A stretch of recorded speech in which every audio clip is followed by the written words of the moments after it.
Part K, x plus y divided by x minus y equals 5/3. Again, this is implicit differentiation. You could solve this for y if you really wanted. What would I do? I would probably cross multiply, try to move all my y's to one side, all my x's to the other side. And you could solve it for y if you wanted. But let's not. Let's use implicit differentiation. And so implicit differentiation means the first thing we're going to do is take derivatives of both sides, just as they are. And so this left-hand side, what are we going to need to do this derivative? That's right. We're going to need the quotient rule because we've got two things divided by each other. So since we have the quotient rule, we're going to have to think about what is the top and what is the bottom. And so our top is x plus y, and then our bottom is x minus y. And let's just write down what those derivatives are. So the derivative of the top, the derivative of x plus y, the derivative of x is 1, and the derivative of y is y prime, because that's what it is, right? The derivative of y is 1, derivative of y is 1. Y prime is the answer. What about the derivative of the bottom? The derivative of the bottom is derivative of x is 1, and the derivative of y, again, is y prime. So each of these, x plus y becomes 1 plus y prime, x minus y is x minus y prime. So there's our derivatives of our top and our bottom, and I think we're in really good shape now to write down our quotient rule. And so now we just have to remember our quotient rule. Hopefully by this point in the semester you're starting to get somewhat familiar with it.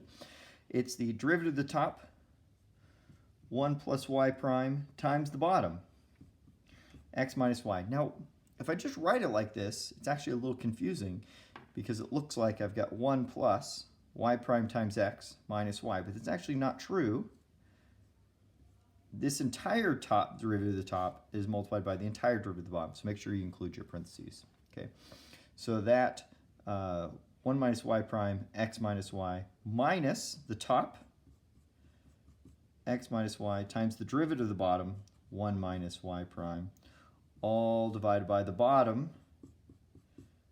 squared. And what is this equal to? This is equal to the derivative of 5/3. You could try some sort of product rule or a quotient rule or something over here, but this is a constant, so that means the answer is 0. Don't fall for it when I give you constants that look a little funny.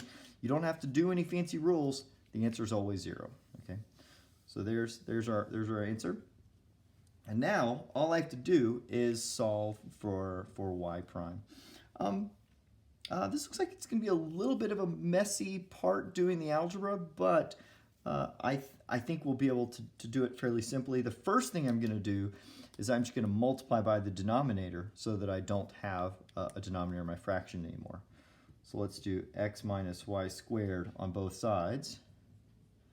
And that's going to be really nice because that means the left-hand side I've got 1 plus y prime, x minus y minus x plus y, 1 minus y prime equals, and over here it equals 0.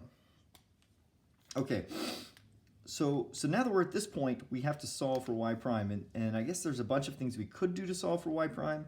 What I'm going to do is probably what you're not excited about. I'm going to actually FOIL these. I'm going to multiply these out and get the right answer and get everything written out in its pieces. So let's FOIL this out. This is x times minus y plus y prime times x plus minus y prime times y. So that's what I get when I FOIL all of that. And then I'm going to subtract what I get when I FOIL all of this. So that's going to be x minus y prime times x plus y minus y prime times y. Okay, and there we get all of that. Let me try to write that down one more time. I sometimes like to neaten things up when I can. And I'm going to write it one more time, distributing this negative sign inside of here. Oh, and by the way, that's all still equal to 0. So we'll have x minus y plus y prime x minus y prime y minus x plus y prime x minus y plus y prime y equals 0. Now, if you look closely, what you'll see is that we have a bunch of things that are in common. First we have an x minus an x. Hey, that's pretty good. Those two subtract to become 0. We have a negative y and a negative y, so that gives us a minus 2y on that side.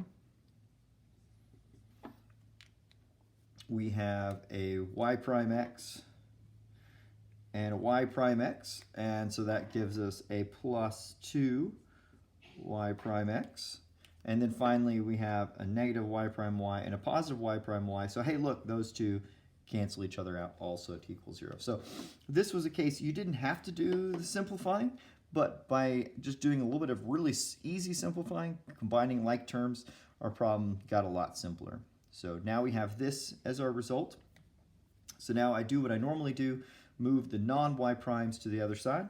So I will put 2y on the other side, and we'll get 2y prime x equals 2y, and now I'll just divide by my 2x, and now I can see my final answer, and so my answer is y prime equals 2y divided by 2x. Or if I like, I could cancel those 2's and just get y over x.